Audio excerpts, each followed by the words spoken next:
Daniel, nice to have you with us today. Thanks for joining us. Thank you very much for having me. I appreciate that. It's a pleasure. You've got an enormous story. I've read your story. It's huge. I don't know how you've coped with it, let alone sit in the chair where you are now. Lot to do with my family. They're the ones who have persevered with me, had to actually see it.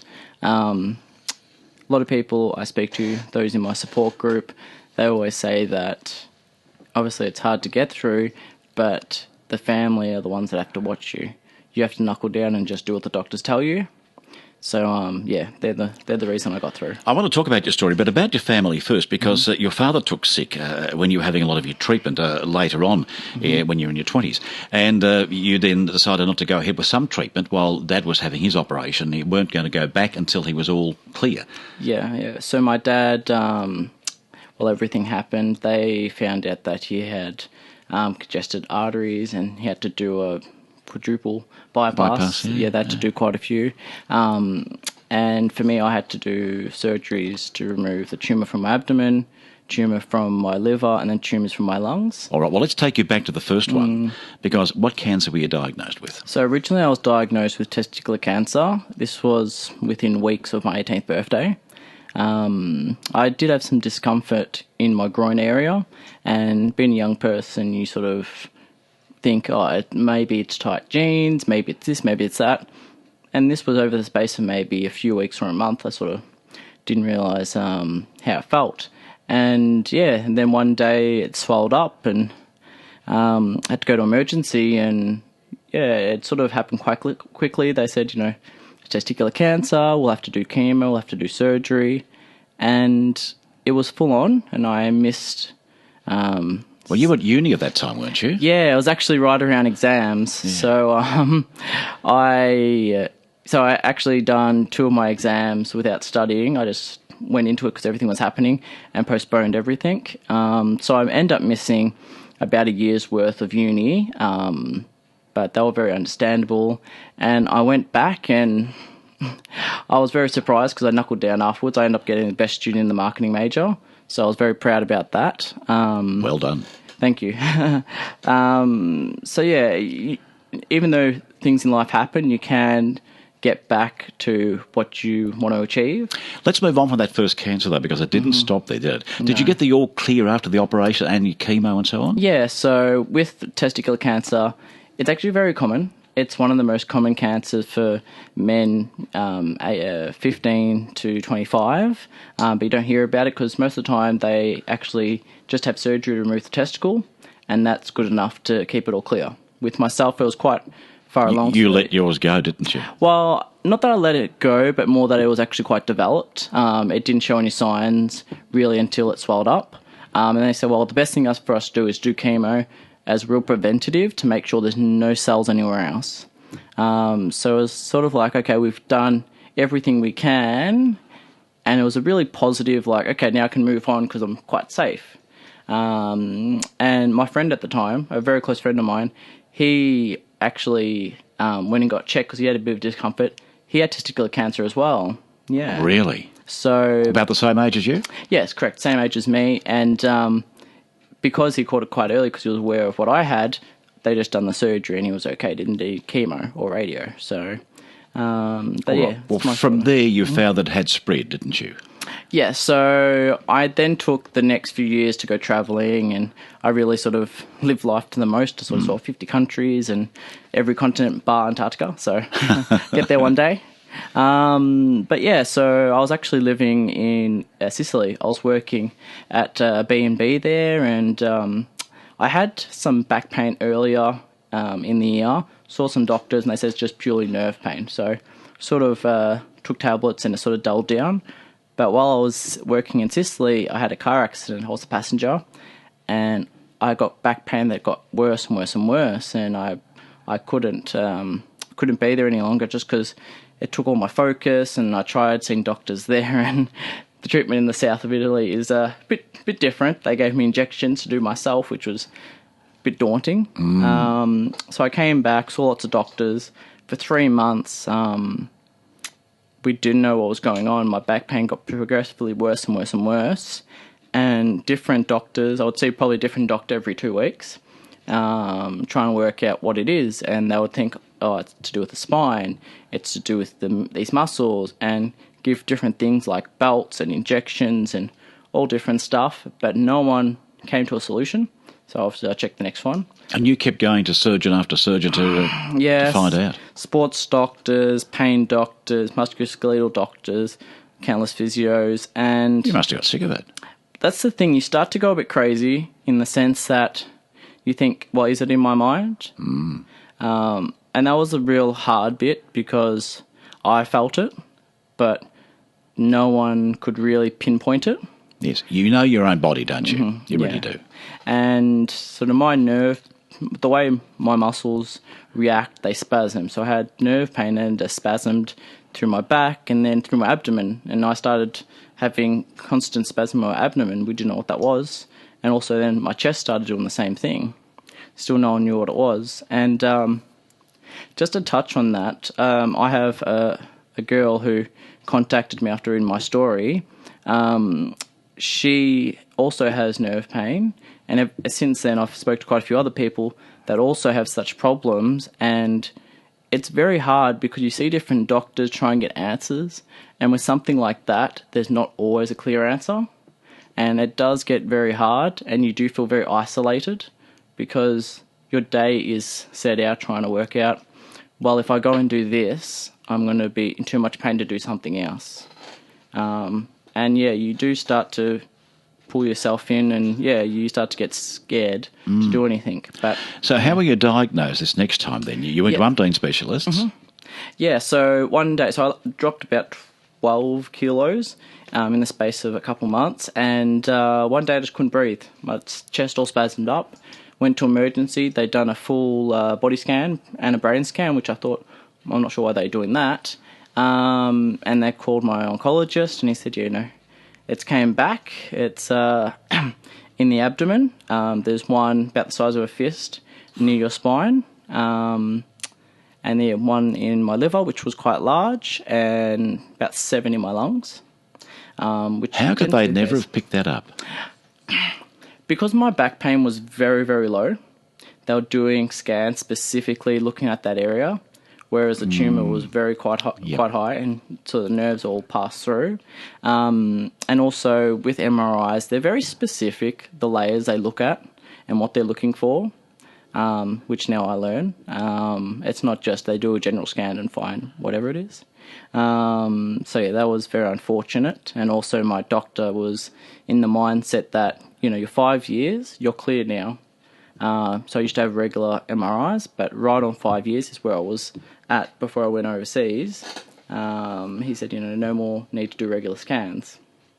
So that was unfortunate. And since then, he's told his other oncologists that, recheck all your patients that are 5 years or over because... Well, what happened to you? Exactly, yeah. That this concept of 5 years and you're clear isn't really a set thing. So when you were diagnosed now the second time, it's right through your body, what was the process? That was very dramatic. Take your time. So I had to go straight from emergency to another hospital, and straight away they took me there to start chemo. But because my bloods and everything came back differently to previous, they didn't know how to proceed. So they needed to speak to a large, broad range of doctors throughout Australia to try and work out what can we do, because it's not consistent with anything we've seen before. The consensus in the end was give me everything they could and see what happens. Also, they thought it might not work, and if the chemo doesn't work, the only other option is to take stem cells, give me something to completely kill off my immune system, and then try and reboot my system with stem cells. So at the same time, I also went to the Alfred and spent all day in this machine to retrieve stem cells in the case that I might need to have this final option. I had a couple rounds of chemo, nothing really changed, and then it started working, and I couldn't really walk at this time in hospital. I started losing a lot of strength. All of a sudden, my liver bled out because the tumour started shrinking.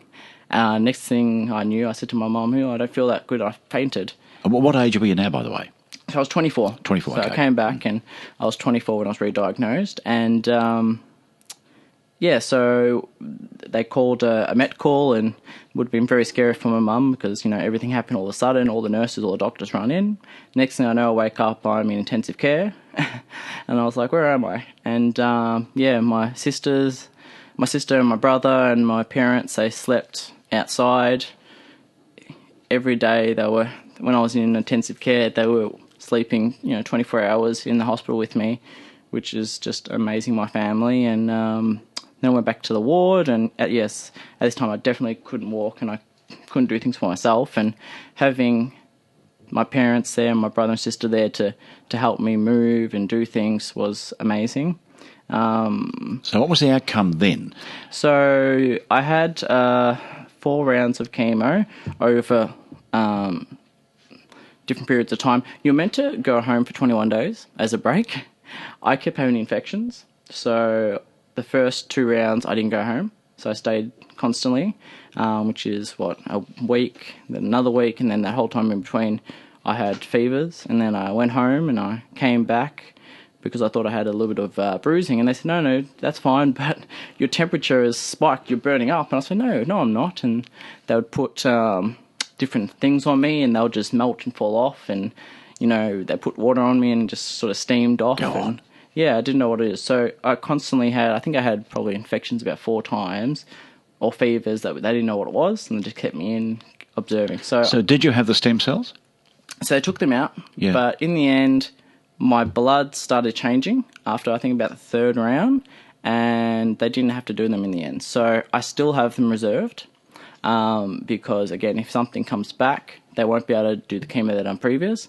They'll only be able to do the stem cells. But I was very, very, very lucky. So how are you today? Amazing. So since then, I had the chemo, and then I had surgery to remove the tumour from my spine. Then period of time. So there's a fair bit of recovery between all these things.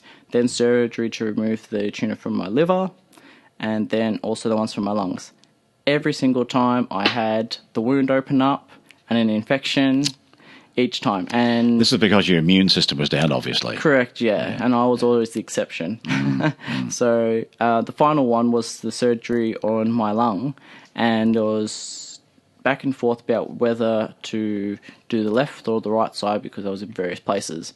The decision in the end was to take the bottom third of my right lung and some from the top. So now I'm left with about 49% lung capacity. Right. But yeah, after that surgery, I ended up having an infection in the cavity. Yep. And that was hard because I had to go back in and have surgery again to clean it out. And I spent a week in hospital. I was home for a couple of days. Then I spent another 3 weeks with IV antibiotics. That's very, very hard. So when was your last surgery? That would have been in November last year. Last year? Yeah. So that took a lot out of me. And how are you now? Great. Actually, really, really good. I've been walking every single day. The Relay for Life that we did, we done earlier in the year. I ended up doing 19 kilometres, which is amazing. That's very good, isn't it? But that was over the space of a couple of days and doing different things. But that's only 3 months after you're up. Yeah. So that was really special. But it was, excitement tends to motivate you. But I had all my team come together. We had 30-something people on my team that all pitched in and helped walk. And we had a superhero theme, which was amazing. I loved it. And we're running short of time. So tell me your involvement now with the Casey Relay for Life. Yeah, so I'm doing the marketing for the committee for the Relay for Life. And yeah, with that, we're trying to promote to get more teams to get involved. It'd be really great to have some more school teams come together. So how can the listeners get hold of you or someone from the committee to do that? Yeah, so all you need to do actually is go online to relayforlife.com. Relayforlife.org. And then you can find the Casey event and then go add teams. People can also go via my Facebook if they would like. Just search my name, Daniel Margariti. And yeah, click on the links and follow it and just join a team. And the same thing, you can also do donations directly to the teams, which would be great. We raised over $300,000 for 2017, and we're hoping. Yeah, you're one of the same. biggest in Victoria, aren't you? Yes, we are. We are aiming for $4 million over 10 years, because we've been running for 10 years. So that'd be great if everybody can pitch in. Great to catch up with you, Thank Daniel. you very much. Wish you well, and let's keep in contact and see how things are going as you progress. Thank you very much. Thanks for coming Appreciate it. today.